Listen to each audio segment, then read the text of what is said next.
Hello, this is Sarah Brash. Welcome back to my channel.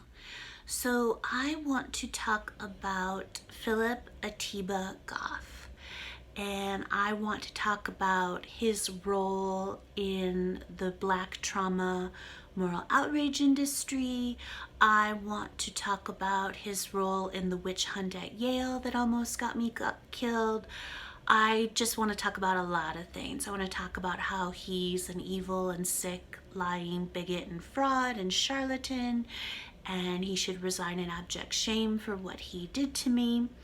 And I want to talk about how the recent killings by police of young black men and a boy in one instance, named Daunte Wright, and also Adam Toledo.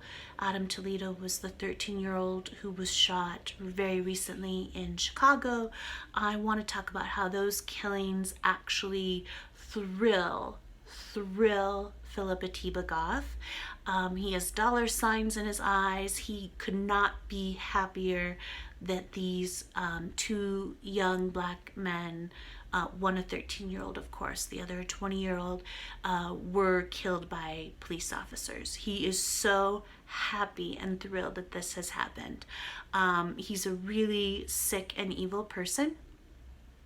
And he's a leader of the Black trauma moral outrage industry.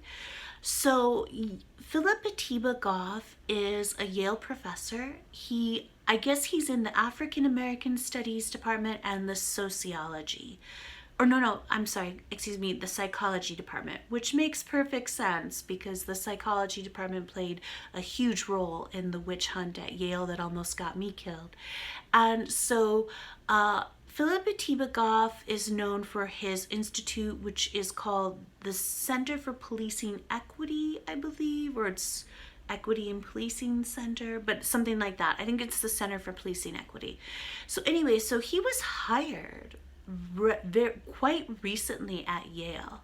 He was hired quite recently at Yale, and he was hired, I think, specifically he was being brought in to save the Justice Collaboratory at Yale Law School.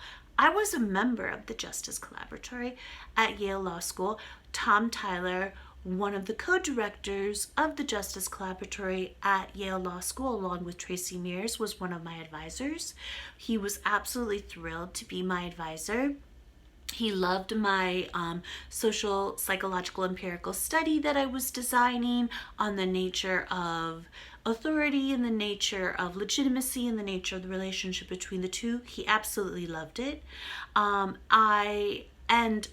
He actually was very supportive to me initially after the Living or Napping While Black hate crime hoax at Yale in May 2018, when that blew up into an international hysteria from a non-event. He was very supportive of me, and he wrote one of my character letters for Yale General Counsel. He subsequently threw me over, and I believe most likely at the behest of Tracy Mears, and most likely because I began publicly denouncing Veshla Weaver and Chris LeBron. Veshla Weaver is still a member of the Justice Collaboratory. She had been at Yale, as had Chris LeBron. They both knew me. Chris LeBron, I would even say, knew me well. And I'd worked with him on a couple of explicitly anti-racism conferences. And so after the hate crime hoax at Yale, Veshla Weaver and Chris LeBron used me as a proxy to get revenge against Yale because Chris LeBron had been denied tenure at Yale, and they both subsequently moved to Johns Hopkins. And anyway, so then I began publicly denouncing them for what they had done to me, which was insane and evil and ridiculous. And so I'm pretty sure that Tracy Mears, a longtime friend and collaborator of Veshla Weaver, who remains a member of the Justice Collaboratory, I'm sure she told Tom Tyler to throw me over because I was publicly denouncing them for what they had done to me. So anyway, I'm telling you all this, and then subsequently Monica Bell, a Yale Law School professor, also a member of the Justice Collaboratory, with whom I had worked at the Justice Collaboratory briefly, very briefly, but she knew me, and she knew me as an innocent anti-racism Yale grad student, and she also knew me as a civil rights attorney. So she subsequently defamed me in her NYU Law Review piece called Anti-Segregation Policing, and she did this to protect the Justice Collaboratory and to protect Veshla Weaver and to drive me to suicide and to destroy my human and civil rights career, etc. But it's really insane that she did this. Like, I don't understand how Monica Bell thought that the fact that she had perpetrated this gross ethical violation in NYU Law Review wouldn't come out. Like, it's the grossest ethical violation. She names me in there and defames me in there as a genocidal villain who tries to lynch black students at Yale. But she never reveals the fact that she knew me and she worked with me. So it's not like an innocent mention of a stranger who was part of a scandal that made the national and international news. No, Monica Bell knew me. She was purposely and purposefully defaming me because she was trying to drive me to suicide to protect Veshla Weaver and to protect the Justice Collaboratory. So I'm telling you all of this to just explain, and made all of this public. I made an appeal to Yale Law School Dean Heather Gerken, and she rebuffed me. And so I've made all of this public. I've publicly denounced all of these really horrible, evil, vile people, and at Yale Law School. So. And this is not the first person who was rewarded for participating in the witch hunt at Yale that almost got me killed. But when Phillip Atiba Goff was hired at Yale, and I'm sure he was paid a pretty penny, right? Because he was already quite well established and famous with his Policing Equity Center. So he was basically brought in to save the Justice Collaboratory and to save the reputation of the Justice Collaboratory and to save the reputation of racism and policing and implicit bias and police brutality studies and the entire field at Yale, because I've been publicly denouncing them left and right for their disgusting and unprofessional misconduct towards me. Basically have said that anything out of Yale from racism and policing should be considered wholly discredited. They're just really evil, lying people.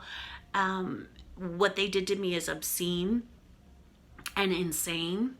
So anyway, so all of this has happened, and then so Phillip Atiba Goff was hired at Yale as professor, brought in to save the Justice Collaboratory, and I didn't realize at the time that happened that he had actually been a significant participant in the witch hunt at Yale after the hate crime hoax at Yale that almost got me killed. I didn't realize that.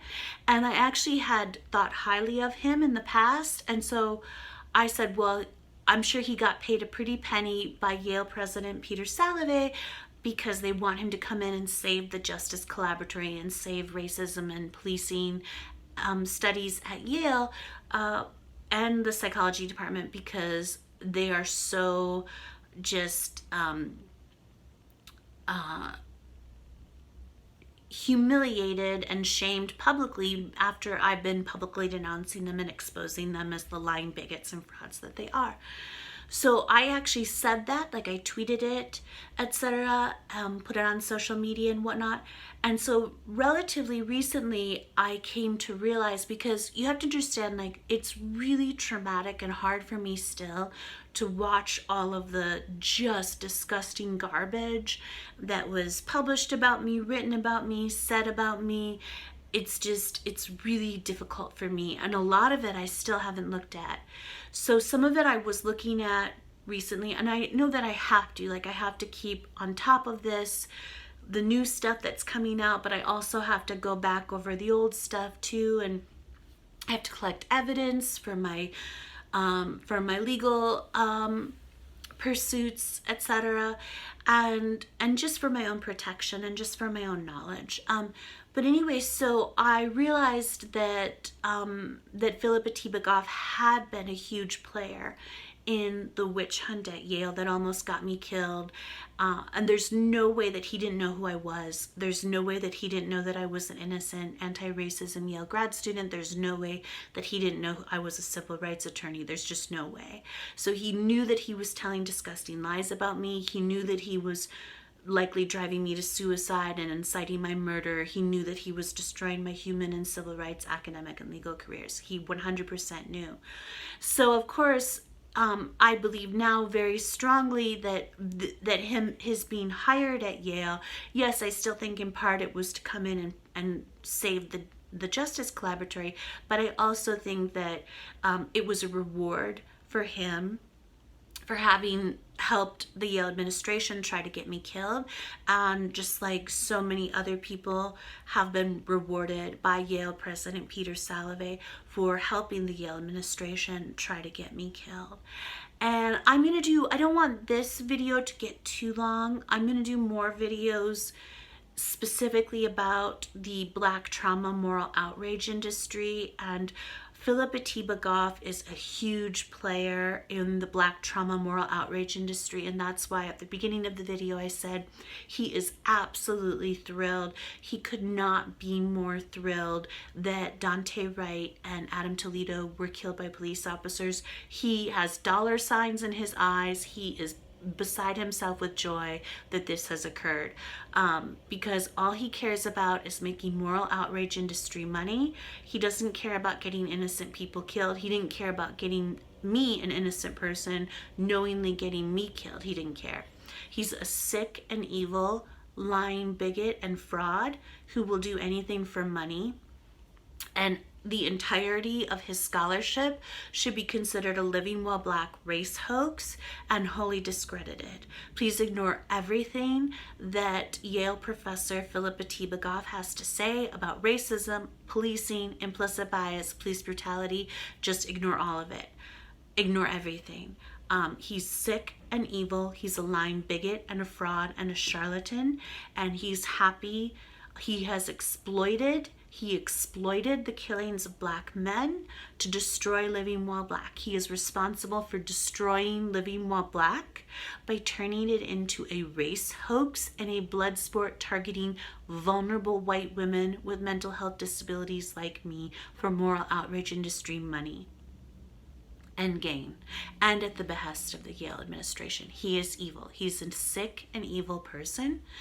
So I just want to make all of that clear. I'm going to do more videos about the Black trauma moral outrage industry, and I think the next video I'm going to talk more about this and about how Sean Cain and the appeal are really one and the same, and they're both evil. And recently, my guardian angel, Gretchen Mullins, Skeptic Review 89 on Twitter, she made me aware of this anonymous Medium essay, but it was being talked about by well-respected U.S. Black social justice activists, including Ashley Yates, who has been calling out Black trauma moral outrage industry players, including Sean Cain, and another one who has the Twitter handle Dope Girl Fresh. They were discussing this. Well, I'll talk more about this in the next video, but I'm just really happy to see U.S. Black social justice activists who are actively calling out the Black trauma moral outrage industry players like Yale professor Phillip Atiba Goff, and exposing them for the sick and evil, lying bigots and frauds that they are. Okay, I think I'm going to stop there. I don't want this to get too long. I'll have all of my fundraising links below. Please donate to my legal fund. Thank you so much. I love you all so much for your support. All right, I'll talk to you later. Bye.